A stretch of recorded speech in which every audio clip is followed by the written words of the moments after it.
Abonnez-vous et cliquez aussi sur la petite cloche de notification pour ne rien rater de nos prochaines vidéos. N'oubliez pas de partager aussi la vidéo et de la liker. Afrique N24.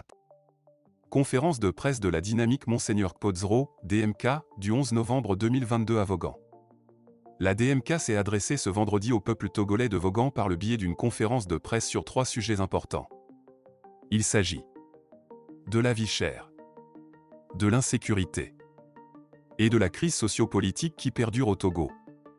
Voici le contenu de la déclaration liminaire. Déclaration liminaire. Mesdames et messieurs les journalistes, chers militants et sympathisants des partis politiques et associations membres de la DMK, soyez les bienvenus à Vaughan. Notre déplacement de ce jour à Vaughan doit marquer un tournant décisif dans notre lutte pour la libération de notre pays. Il s'agit de nous affranchir de l'immobilisme que tente d'imposer le pouvoir actuel aux partis politiques de l'opposition, surtout à la DMK et ce, depuis la dernière élection présidentielle du 22 février 2020. Cela ne peut plus continuer car il n'est pas acceptable que, dans une démocratie, qu'il n'y ait pas de vie politique. Dans un tel contexte, il est de notre devoir de déchirer le voile que tente délibérément d'imposer le pouvoir aux citoyens togolais et aux partis politiques de l'opposition en s'illustrant dans la désinformation et une gouvernance de mensonges et de propagande inutile. Mesdames et messieurs de la presse, nous voudrions saisir l'occasion de cette rencontre avec la presse à Vaughan pour vous annoncer le grand événement qui nous attend. La DMK organise le 27 novembre 2022 un grand meeting à la place publique dite Yesuvito, dans la ville de Vaughan, commune de Vaughan. Ce meeting était annoncé pour le 20 novembre mais nous le confirmons finalement pour le 27 novembre 2022. Nous espérons compter sur vous pour relayer suffisamment cette information auprès du public. La DMK s'adresse aujourd'hui au peuple togolais ici à Vaughan sur 3 sujets importants qui nous préoccupent. Il s'agit de la vie chère, de l'insécurité et de la crise sociopolitique qui perdure dans notre pays. Au sujet de la vie chère. Au-delà des raisons souvent évoquées et toujours relayées par le pouvoir en place, à savoir la guerre en Ukraine et les conséquences de la pandémie de Covid-19, le pouvoir éprouve d'énormes difficultés pour contenir l'inflation généralisée et pouvoir maîtriser le niveau des prix, tout en préservant un niveau de vie convenable aux populations. Partout ailleurs dans le monde, les gouvernants réagissent en relevant le pouvoir d'achat des populations et en limitant l'inflation par des mesures économiques et monétaires appropriées. Ici au Togo, le gouvernement de fait, non seulement est incapable de relever le niveau des salaires et prendre des mesures adéquates pour rehausser le pouvoir d'achat de tous les Togolais à cause du manque criard de moyens financiers, mais aussi, il ne dispose d'aucun moyen d'agir sur la politique monétaire, étant donné qu'il n'est pas maître de la monnaie que nous utilisons. C'est ainsi que les 10 mesures récemment prises par le gouvernement de fait sont juste de la poudre aux yeux au regard de la gravité de la situation que vivent nos populations. Malgré cette faiblesse structurelle de notre économie qui limite les initiatives du gouvernement, celui-ci se complaît dans la médiocrité et refuse des mutations indispensables pour amorcer les véritables programmes de développement. Comment peut-on comprendre que les populations du site des importants gisements de phosphate exploités depuis plus de 3 décennies ne puissent pas disposer de l'eau potable, de l'électricité, des écoles adéquates et des équipements ou infrastructures qui leur permettent de se développer convenablement? Comment comprendre qu'après plus de 50 ans d'exploitation des gisements des phosphates, les terres exploitées ne puissent être régénérées pour redonner aux populations l'occasion de retrouver leurs moyens de production que constituent les activités agricoles, mais ce gouvernement d'incompétents notoires laisse les populations dans cet environnement de désolation? Comment comprendre qu'au lieu de mener une vraie politique qui consiste par exemple à créer des industries de transformation de nos matières premières et pour donner des emplois aux jeunes, le gouvernement de Faure Gnassingbé se contente d'annoncer de maigres investissements pour des travaux de rénovation du stade de Haotoé?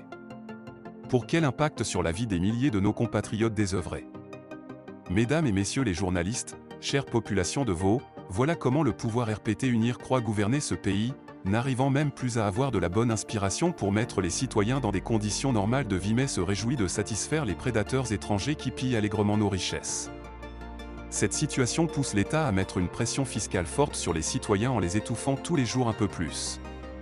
Cela explique la création des taxes tous azimuts et le recours permanent du gouvernement UNIR à l'emprunt public pour payer les fonctionnaires de l'État chaque fin de mois. Dans ces conditions, l'État togolais ne peut en aucun cas réussir à trouver une solution à la vie chère dans notre pays, mieux, il ne fera que l'exacerber au fil des jours. Au sujet de l'insécurité.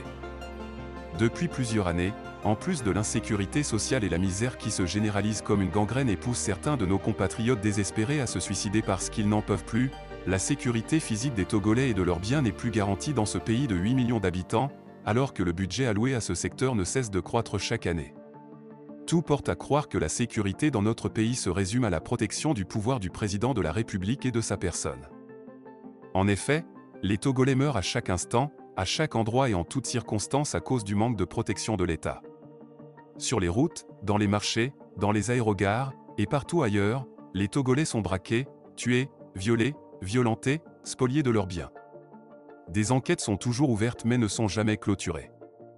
Dans le Kpenjal et dans toute la région des savanes en général, des milliers de nos concitoyens sont dans une détresse absolue, sans abri et sans moyen de survivre du fait d'avoir quitté leurs domiciles habituels pour des raisons d'insécurité liées au terrorisme.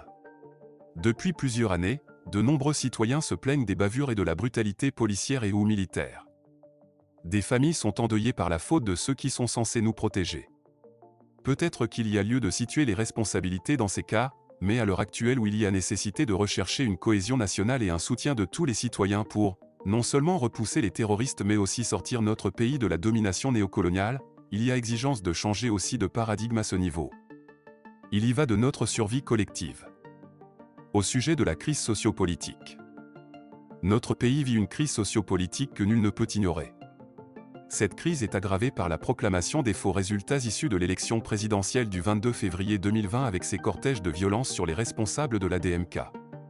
Le patriarche nonagénaire Monseigneur Philippe Fanoko Kpodzro se trouve en exil de même que le président Agbeyome Kodjo ainsi que beaucoup d'autres Togolais de la diaspora qui ne peuvent pas rentrer dans leur pays sans craindre le malheureux sort que subit jusqu'à ce jour notre compatriote Jean-Paul Omoulou, Alpha Ibrahim ou Madougou Kamalou.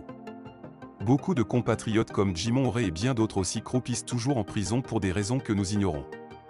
La grâce présidentielle accordée tout récemment aux prisonniers a simplement démontré le mépris du pouvoir pour les détenus politiques.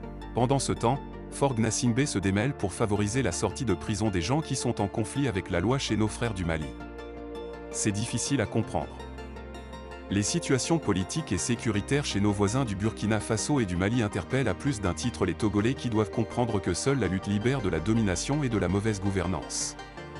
La DMK salue la bravoure et le courage des peuples maliens et burkinabés et les exhorte à tenir ferme dans leur détermination afin de servir d'école pour les peuples africains en lutte pour leur émancipation. Les Togolais ne peuvent être en marge de ce mouvement de mutation politique qui gagne toute l'Afrique, surtout francophone.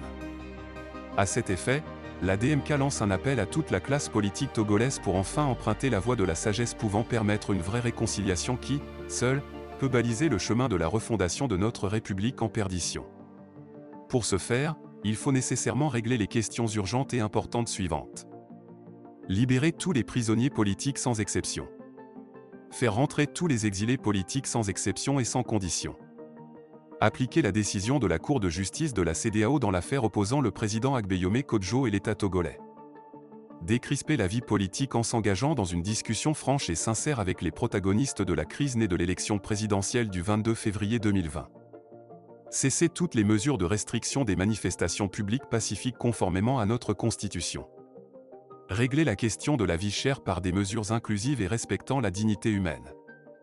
Réintégrer tous les enseignants abusivement licenciés suite à leur dernière grève. Rétablir les agriculteurs et les populations expropriées dans le cadre des exploitations minières dans leurs droits en leur donnant les moyens de se recréer des conditions de vie meilleures. Merci à vous tous. Fait à Vaughan, le 11 novembre 2022.